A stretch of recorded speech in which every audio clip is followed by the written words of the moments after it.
वाहतुकीसाठी सुरू करण्यात आलेल्या सासरा ते मिरीगाव मार्गावरील नवीन पुलाच्या रस्त्यावर अवघ्या 2 महिन्यातच मोठमोठे भगदाड पडल्याचा प्रकार उघडकीस आला आहे। 2 महिन्यातच पडलेल्या भगदाडामुळे कामाच्या गुणवत्तेवर प्रश्नचिन्ह निर्माण झाले आहे।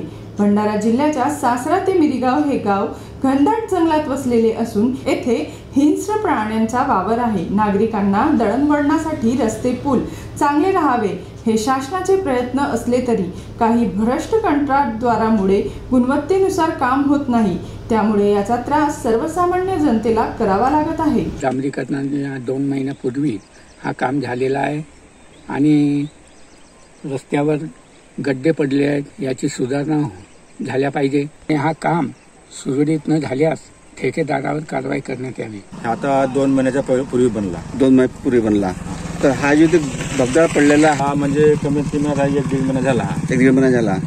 तर का वाटते तुम्हाला की हा जो काम याने केला हा निकृष्ट दर्जाचा केला, भोंगळत कारभार आहे याचा? हो, दुसऱ्यांदा करावा लागेल। हा दुसऱ्यांदाच करावा लागेल आता।